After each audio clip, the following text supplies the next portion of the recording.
Welcome to my YouTube channel अनुग्रह कर video like करिब और सबस्क्राइब करिब चैनल नापाहरिब।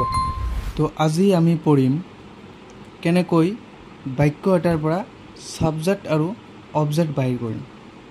বাক্য এটাত থকা সাবজেক্ট আৰু অবজেক্ট কেনেকৈ বাহিৰ কৰিম, কেনেকৈ বাহিৰ কৰা হয় বা কেনেকৈ বাহিৰ কৰিম।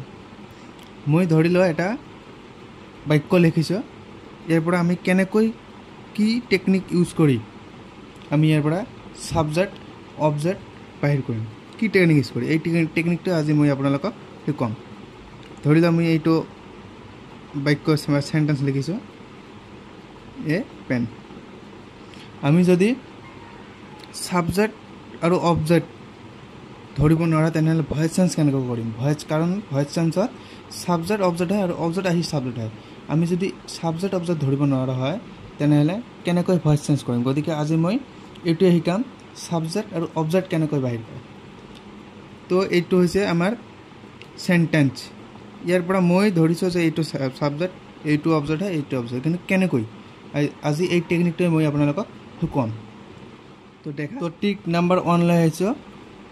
নাম্বাৰ 1 ট্ৰিক হৈছে কোনো বাক্যৰ মেইন ভাৰ্বক হু বা কোন বুলি প্ৰশ্ন কৰিলে, অসমীয়াত হু কোন কয়, কোন বুলি প্ৰশ্ন কৰিলে যি উত্তৰ পোৱা যায় সেয়াই হৈছে সাবজেক্ট।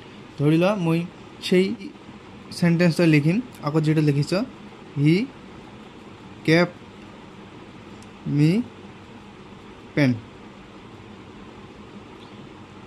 এই সেন্টেন্সটোৰ মেইন ভাৰ্ব কোনটো? মেইন ভাৰ্ব হৈছে আমাৰ গেভটো। গতিকে মই ইয়াত কি লিখিছোঁ, কোনো বাক্যৰ মেইন ভাৰ্বক হু বুলি প্ৰশ্ন কৰিলে এইটো বাক্যটোৰ মেইন ভাৰ্ব হৈছে হু, মেইন ভাৰ্ব হৈছে গেভ। গেভ মানে কি? দিয়া। গতিকে ইয়াক আমি হু বুলি প্ৰশ্ন কৰিম বা কোন। গতিকে গেভ হৈছে দিয়া। কোনে দিছিল? হি দিছিল, তেওঁ দিছিল। গতিকে এইটো হৈছে সাবজেক্ট। কোনে দিছিল? হি, তেওঁ দিছিল। গতিকে এইটো হৈছে সাবজেক্ট হ'ল। হু কোনো বাক্যৰ মেইন ভাৰ্বক হু বুলি প্ৰশ্ন কৰিলে যি উত্তৰ পোৱা যায় সেয়া হৈছে সাবজেক্ট।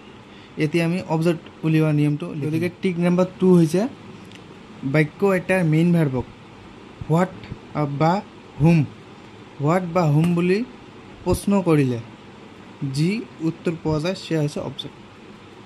সাবজেক্ট বাহিৰ কৰাটো হৈছে কোনো বাক্যৰ মেইন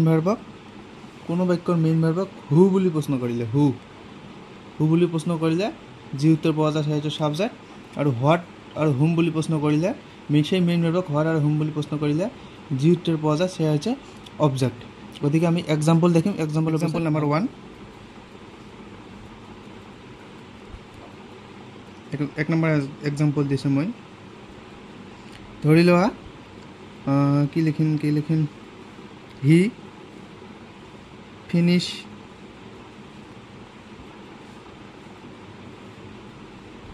হিজ ৱৰ্ক।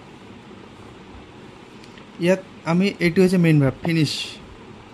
গতিকে এই মেইন ভাৰ্বক যদি আমি হু বুলি প্ৰশ্ন কৰোঁ তেনেহ'লে আমি সাবজেক্ট পাম।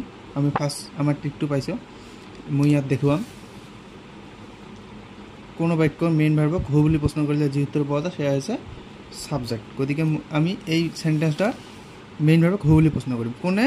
ফিনিশ মানে কি? শেষ কৰা। কোনে শেষ কৰিছিল? কোনে কাম শেষ কৰিছিল? হি। গতিকে এইটো হৈছে সাবজেক্ট।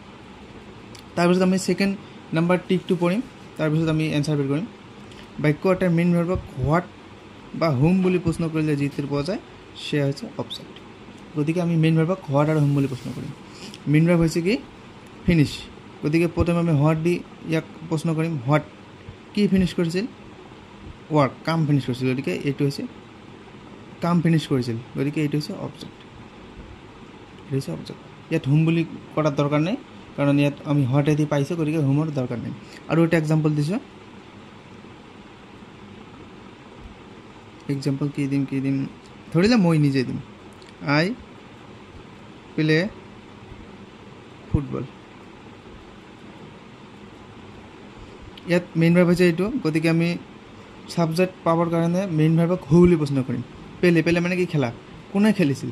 কোন খেলিছিল? ইয়াত আই আছে, এইটো হৈছে সাবজেক্ট। আৰু অবজেক্ট বাহিৰ কৰিবলৈ হ'লে কি কৰিব লাগিব? মেইন ভাৰ্বক হোৱাট আৰু হুম দি কুৱেশ্যন কৰিব লাগিব। গতিকে ইয়াত কি খেলিছিল? ফুটবল খেলিছিল। গতিকে এইটো হৈছে অবজেক্ট।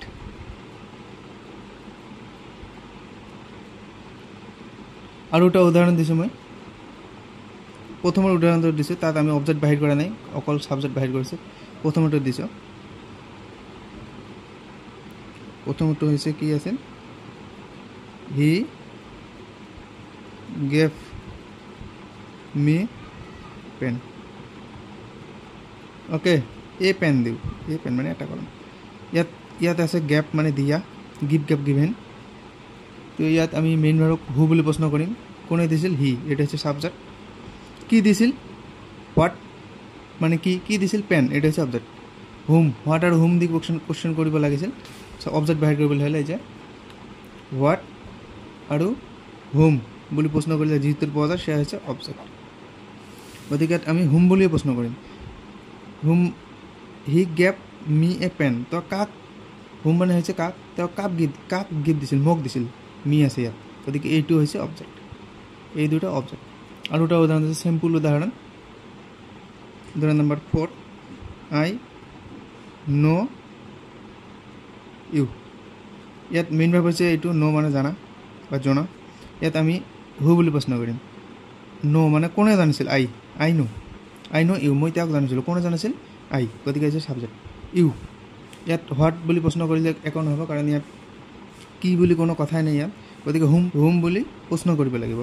গতিকে এই মেইন ভাৰ্বক হুম বুলি প্ৰশ্ন কৰিলে কাক জানিছিল, আই ন' ইউ। কাক জানিছিল, ইউ। তাক জানিছিল, তোমাক জানিছিলোঁ, বা ইউ মানে তুমি, মই তাক জানিছোঁ, বা মই তোমাক জানো, এইটো হৈছে অবজেক্ট। হুম বুলি প্ৰশ্ন কৰিলে এইটো অবজেক্ট পায়। গতিকে এই ভিডিঅ' হৈছে এইখিনিয়ে। যদি ভিডিঅ'টো ভাল লাগে তেনেহ'লে লাইক কৰিব আৰু ছাবস্ক্ৰাইব কৰিবলৈ চেনেলটো নাপাহৰিব। অনুগ্ৰহ কৰি চেনেলটো ছাবস্ক্ৰাইব কৰিব।